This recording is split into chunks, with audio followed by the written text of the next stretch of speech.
Hello friends,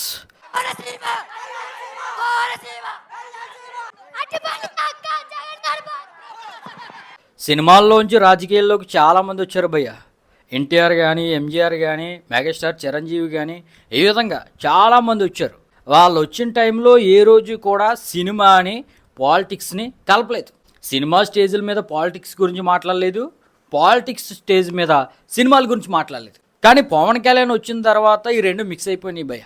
especially Pawan Kalyan కొంచెం కంట్రోల్లో ఉన్నా ఆయన ఫ్యాన్స్ అయితే మాత్రం చంద్రవందరే చేస్తున్నారు. మెజారిటీ ఫ్యాన్స్ బాగానే ఉన్నారు, ఓ 10% ఫ్యాన్స్ ఉన్నారు భయ్య నిబ్బాగళ్ళు. వీళ్ళు ఏం చేస్తున్నారో వీళ్ళకే తెలియట్లేదు. ఓ పక్కన హరీష్ శంకర్ ఏమో ఇది పొలిటికల్కి సంబంధం లేదు, అందరూ కూడా థియేటర్కి వచ్చి ఈ మూవీని చూడొచ్చు, పొలిటికల్ పార్టీలకి సినిమాకి ముడిపెట్టొద్దు, అన్ని పార్టీల్లో కూడా పవర్ స్టార్ పవన్ కళ్యాణ్కి ఫ్యాన్స్ ఉన్నారు కాబట్టి అదేవిధంగా మేము మూవీని తీసాం, అదేవిధంగా రిలీజ్ చేస్తున్నాం, పొలిటికల్ కంటెంట్ కౌంటర్లో ఏమీ ఉండదు అనే విధంగా హరీష్ శంకర్ ఓ పక్క నుంచి చెప్తుంటే పవన్ కళ్యాణ్ ఫ్యాన్స్లో కొంతమంది నిబ్బాలేమో ఈ విధంగా గొడవ చేస్తున్నారు. అసలు అరటిపండు తొక్క జగన్ బొక్క అనే విధంగా నినాదాలు చేయటం ఏంటి భయ్యా? ఇప్పుడు పవన్ కళ్యాణ్కి జగన్ పార్టీలో కూడా చాలామంది అభిమానులు ఉంటారు. వాళ్ళందరూ ఈ యొక్క నినాదంతో సినిమాకి రావడం మానేస్తే ఎవరికి దెబ్బ? ప్రొడ్యూసర్కి దెబ్బ.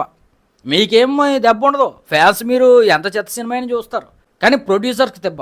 అదేవిధంగా డాక్టర్ బిఆర్ అంబేద్కర్ కోనసీమ జిల్లానే కళ్యాణ్ సీమ అనే విధంగా నినాదాలు చేస్తున్నారు. దాంతో డాక్టర్ అంబేద్కర్ అభిమానులు కూడా ఈ ఉస్తాద్ భగత్ సింగ్ యొక్క మూవీని చూసే అవకాశం అయితే లేదు. అటు డాక్టర్ అంబేద్కర్ అభిమానుల్ని ట్రిగర్ చేస్తున్నారు, ఇటు జగన్ అభిమానుల్ని ట్రిగర్ చేస్తున్నారు, ఇక రాజకీయంగా మొత్తం చిందరవందర చేస్తున్నారు భయ్య. దీనివల్ల ఈ ఉస్తాద్ భగత్ సింగ్కి చాలా దెబ్బ అని చెప్పవచ్చు. ఇప్పటికే ట్రైలర్ పెద్ద ఇంపాక్ట్ అవ్వలేదు, సాంగ్స్ పెద్ద ఇంపాక్ట్ అవ్వలేదు. ఏదైనా ఒక ఇంపాక్ట్ కలిగించే అంశం ఏమైనా ఉందంటే హరీష్ శంకర్ అండ్ పవన్ కళ్యాణ్ కాంబినేషన్లో ఎంతకుముందు గబ్బర్ సింగ్ వచ్చింది, అది బ్లాక్ బస్టర్ హిట్ అయింది. ఈ సినిమా కూడా బ్లాక్ బస్టర్ హిట్ అవుతుందేమో అని కొంతమంది ఊహాగానాలు తప్ప ట్రైలర్లోనూ దమ్ము లేదు, పాటల్లోనూ దమ్ము లేదు. ఇక ఏదో విధంగా హరీష్ శంకర్ అందరు ఫ్యాన్స్ని ఒక్కటి చేసి పొలిటికల్కి సంబంధం లేకుండా పొలిటికల్కి అతీతంగా థియేటర్కి రప్పిద్దామని ఆయన ప్రయత్నాలు చేస్తుంటే కొంతమంది పిల్ల నిబ్బా పవన్ కళ్యాణ్ అభిమానులు ఏమో ఈ విధంగా చెడగొట్టేస్తున్నారు భయ్య. మీరే చెప్పండి, అరటిపండు తొక్క జగన్ బొక్క అనే నినాదాలు జగన్ అభిమానులు వింటే వాళ్ళు థియేటర్కి వస్తారా?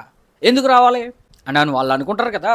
అదేవిధంగా డాక్టర్ బిఆర్ అంబేద్కర్ కోనసీమ జిల్లా అనే విధంగా ఆల్రెడీ ప్రభుత్వ అన్ని కార్యాలయాల్లో కూడా అదే పేరు కొనసాగుతుంది.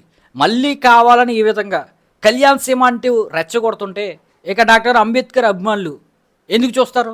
మీ అందరికీ తెలుసు పవన్ కళ్యాణ్కి అన్ని వర్గాల్లోనూ, అన్ని పార్టీల్లోనూ, అన్ని కులాల్లోనూ, అన్ని మతాల్లోనూ ఫ్యాన్స్ అనేది ఉన్నారు. పవన్ కళ్యాణ్ కూడా ఎప్పుడు కూడా బహిరంగంగా ఫ్యాన్స్ పరంగా ఫలానా వర్గం వారే నా ఫ్యాన్స్ అనే విధంగా చెప్పలేదు. మెజారిటీ ఫ్యాన్స్ భక్తులు కాపుల్లో ఆయనకు ఉన్న సినిమా పరంగా, ఒక సినిమా హీరో పరంగా, ఒక యాక్టర్ పరంగా ప్రతి వర్గంలోనూ, ప్రతి మతంలోనూ, ప్రతి కులంలోనూ పవర్ స్టార్ పవన్ కళ్యాణ్కి ఫ్యాన్స్ అయితే ఉన్నారు. మరి ఈరోజు కొంతమంది నిబ్బా ఫ్యాన్స్ ఈ విధంగా కౌంటర్ బేస్డ్ స్లోగన్స్ చేయటం వల్ల కలెక్షన్స్ అయితే దెబ్బ పడే అవకాశం అయితే ఉంది. మీ ఒపీనియన్ అయితే కింద కామెంట్ అయితే చేయండి.